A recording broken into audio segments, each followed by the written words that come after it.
কথাই তো তুমি বলছো বিপ্লব দা, তাহলে প্রশাসন কি অপদার্থ ভাবো যে মুখ্যমন্ত্রীর কানে যে খবরটা যায় যিনি আমাদের চিফ তার কাছে ভুল খবর গেছে? আমরা সবসময় প্রশাসনকে অপদার্থ বলবো কেন? প্রশাসনের কতগুলো দায়িত্ব থাকে।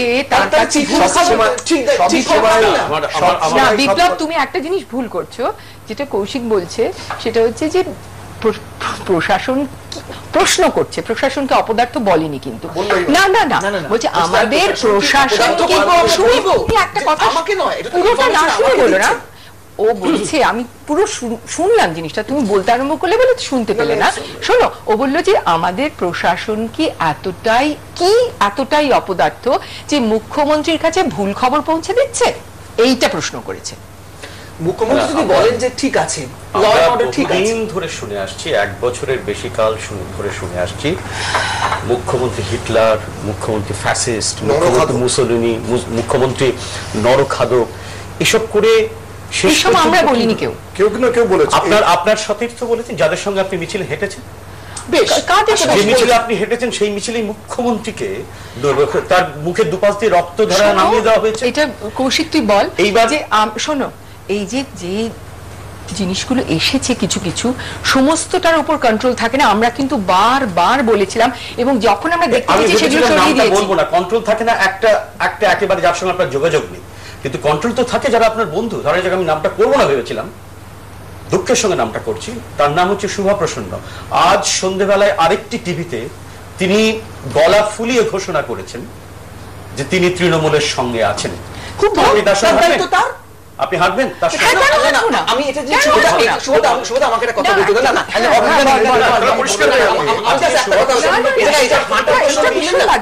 শুভদা একটা কথা বলুন। আমরা বছর খানেক আগে টেকনিশিয়ান স্টুডিও এবং আরেকটি স্টুডিও অধিগ্রহণ করা হচ্ছে অন্যায় ভাবে, তার জন্য সমস্ত শিল্পীরা রাস্তায় নেমেছিলাম। বিপ্লব দা ছিলেন সেখানে, তাপস পালও ছিলেন। তাপস পাল কিন্তু তৃণমূল বিধায়ক। তখন বিপ্লব দা, সৌমিত্র চট্টোপাধ্যায় শুরু করে সবাই আমরা সরকারের এরকম একটা অদ্ভুত স্ট্যান্ডে আহত হয়েছিলাম। গীতা দে ছিলেন, তার প্রত্যেকে বলেছিলেন যে ওই স্টুডিওগুলো ভীষণ স্মৃতি বিজড়িত, আমাদের সঙ্গে আলোচনা না করে এইভাবে স্টুডিও শেষ করতে দিন। অনেক পার্থক্য, আচ্ছা শেষ করতে দিন, অনেক পার্থক্য। কিন্তু আমার কথা হিসেবে না, কথা হচ্ছে বিপ্লব দা তখন ওখানে স্টেজে দাঁড়িয়ে কিন্তু এটার বিরোধিতা করেছিলেন। তা তখন কি বিপ্লব দা হঠাৎ করে তৃণমূলী হয়ে গিয়েছিলেন? না, সেটা হতো সম্ভব না। ওটা ছিল, আমি বলছি ওটা ছিল একটা স্ট্যান্ড ছিল বিপ্লব দা। আমি জানি না, আমি শুনে ওটা তো বিপ্লব দার স্ট্যান্ড ছিল। যদি শুভা প্রসন্ন বাবু এই কথা বলে থাকেন, আমি জানি না, আমি শুনিনি তো, সুবোধ শুনেছে তাই বলছে। শুভা প্রসন্ন বাবু যদি এই কথা বলে থাকেন এবং তিনি যদি এই ধরনের মিছিল আবার যোগ দেন, তখন মানুষের ভাবতে তো কোনো অসুবিধা হবে না। বিপ্লব,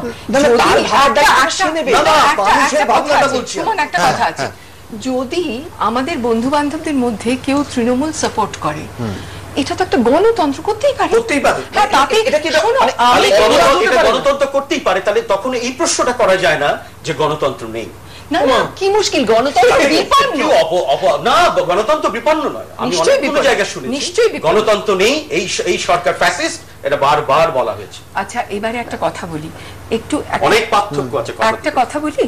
একটু আগে কিরকম ভাবে ওরা, আমরা কালচারটা এসে গেছে, একটু আগে সুবোধ, যাকে আমি যথেষ্ট স্নেহ করি, সে কিন্তু বলল যে একে যে বসানো হয়েছে এর এত এত এত এত এত কোয়ালিফিকেশন রয়েছে। খুব ভালো কথা, আনন্দের কথা। বিরোধীদের মধ্যে কি আছে? অ্যাজ ইফ তৃণমূল আর সিপিএম ছাড়া আর কেউ নেই দেশে। প্রশ্নটা করা হয়েছে রাজনৈতিক, সেই জন্য এই প্রশ্নটা করা হয়েছে।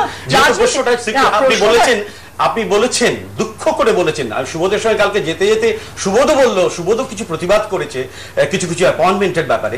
আপনি তখন প্রশ্নটাই ছিল সম্পূর্ণভাবে রাজনৈতিক প্রশ্ন, আগেই আপনি ভাগ করে দিয়েছেন সিপিএম তার নিজেদের লোক সমস্ত জায়গায় বসাচ্ছে।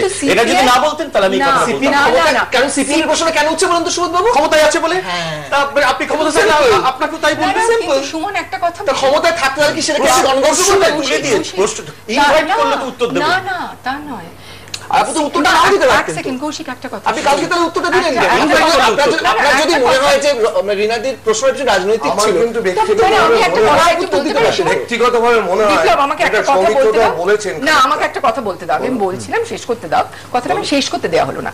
আমি বলছিলাম যে বিভিন্ন সংস্থাতে, যেটা সরকারি হাসপাতালে বা তোমার বিভিন্ন ইউনিভার্সিটিতে, অফিসে সিপিএম সাপোর্টার না হলে নেওয়া হয় না।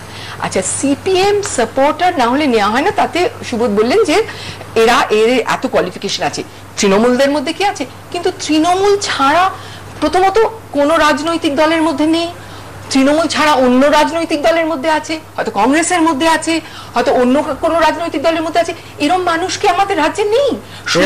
শুধু হয় তৃণমূল নয় সিপিএম। আরেকটা কথা বলতে, যোগ্যতা সম্পন্ন কোন ব্যক্তি বসে আছেন, তাকে চাকরি দেওয়া হয়নি? আপনার কাছে খবর আছে? তুমি নিজেই আমার সঙ্গে এগ্রি করলে, দিতে পারো, তুমি এগ্রি করলে, মানে তাকে কিচ্ছু হতে হবে না, সিপিএম হতে হবে না। আমরা বোধহয় আবারজন দাসের মতো কোয়ালিফিকেশনস আছে, সে কোনো বিশ্ববিদ্যালয়ে চাকরি পায় না। আপনি একটা উদাহরণ দেখাতে পারবেন? একটা ক্ষেত্রে হতে পারে। ভারতবর্ষ এখনো এত খারাপ হয়ে যায়। বলছো না, আমি না বলি, যখন টিভির পর্দায় টিভিতেও আমি আবার বলছি, আমি আপনার সঙ্গে বলছি, আপনি আমার কথাটা সম্পূর্ণ করতে দিচ্ছেন না। তুমি আমায় কোন কোন জায়গায়, বিশেষ করে যে জায়গায় কোয়ালিফিকেশনের কথা অত জরুরি নয়, 19-20-এর পার্থক্য থাকে, সেসব জায়গায় কিছু কিছু তো স্বজন পোষণ হয়। কে বলেছে হয় না? আমি বলছি হয়। তার মানে এই নয় যে একটা বিশ্ববিদ্যালয় থেকে শুরু করে সমস্ত ওপর মহলগুলোতে সেখানে অযোগ্য লোকগুলোকে বসানো হয় আর যারা যোগ্য তাদেরকে ফেলে রাখা হয়। এটার মানতে রাজি। আচ্ছা, আমি বলছি আমার ব্যক্তিগত না, ব্যক্তিগত না, তুমি যেরকম কাগজ নিয়ে আসছো ওরকম পাঁচা কাগজ নিয়ে আসতে পারবে, নিয়ে আসবেন। আরে বাবা, আমি বলছি রাগ হচ্ছে না, রাগ হচ্ছে না, রাগ হচ্ছে কেন? রাগ করার কিছু না, আপনি সব বলে যাবেন, শুনে যেতে হবে। বাবা দাঁড়াও না, আরে কি মুশকিল, তুমি তো চেঁচাচ্ছ তখন থেকে। আপনিও কালকে চেঁচিয়েছেন। না ঠিক আছে, মানে আপনাদের ভাষাগুলো একই রকম লাগে। আপনি একদম ঠিক, মানে আমার ভাষা মমতার সঙ্গে তোমারও খুব মিল আছে। কি করে দেবে? Very good, thank you. এবার আমি কথা বলছি, আমরা মনে হয় আমরা ছেলে মানুষ শুধু আপনি করছেন না, শুধু আমরা করছি। ও দাঁড়াও না সুবোধ, আমি একটা কথা বলছি। আমার মনে হয় আমার দাঁড়াও না বাবা, বিপ্লব কিছু বলতে চাই। আমি একটা কথা বলছি।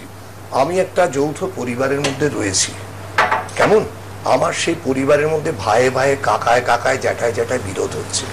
আমার মনে হয় বাইরে থেকে মানুষ এসে যখন সেই বিরোধ মেটাতে যাবে, সেখানে কারণ না কারোর পক্ষে দাঁড়াতে হবে। সেখানে কেউ একটা ভুল করছে বা কেউ একটা ঠিক করছে। আমার যেটা ব্যক্তিগতভাবে মনে হয়, নন্দীগ্রাম যে পরিস্থিতি হয়ে গিয়েছিল একটা জায়গায়, যেটা আমরা জানতে পেরেছি, কিন্তু স্কুল, কলেজ না, বাজার, হাট ইত্যাদি ইত্যাদি সবই খুলে গেছিল। আমার মনে হয় নন্দীগ্রামের মানুষকে নন্দীগ্রামের সমস্যাটা মেটাতে দেওয়া উচিত। আমরা বাইরে থেকে গিয়ে কিন্তু সেই সমস্যা মেটাতে পারবো না, কেউ পারবে না, কখনো পারবে না। মোটর ব্রিগেড আসছে, কখনো পারবে না। মোটর বাইক ব্রিগেড আসছে বাইরে থেকে। মোটর বাইক ব্রিগেড আসছে এবং অপর পক্ষ থেকে সেটা আসছে না, এটাকে বল। এই যে রাস্তাঘাট গুলো কেটে দেওয়া হয়েছিল, কারা কেটেছিল? দুপক্ষ থেকে। কারা কেটেছিল? না, বিপ্লব ঘটনার প্রেক্ষিতে কাটা হয়েছিল। ঘটনা তাহলে তো আমাকে বারবার অবশ্যই তোমাকে তো শুনতে যেতে হবে। না না না না না না, কি ঘটনা? সেখানে শুরু হলো, সেখানে পুলিশকে ঢুকতে দেওয়া হবে না, প্রশাসনকে ঢুকতে দেওয়া হবে না। একটা যে কোনো জায়গায় একটা নোম্যান্স ল্যান্ড করে আমরা রেখে দেবো, আমরা সেখানে শাসন চালাবো, এটা তো সম্ভব নয়। ঠিক তাই তো। একবারও করেছেন আপনারা?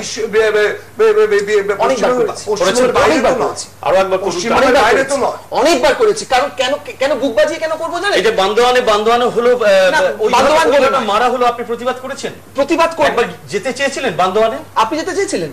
আমি তো নন্দীগ্রামেও যাইনি। তাহলে আপনি বারবার নন্দীগ্রামে কথা বলতে পারবো। আপনি আমাদের প্রতিবাদ করার জন্য এখানে আসতে পারছেন বারংবার। শুনে কথা বলছেন, এ বলেছে ও বলেছে বলে। আপনি বান্দোয়ান যেতে পারছেন না?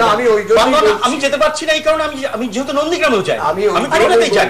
ও মা, তাহলে আমাদের বিরোধিতা করে এখানে আসছেন কেন? এখানে গেলে আপনি নন্দীগ্রামে যাননি কেন?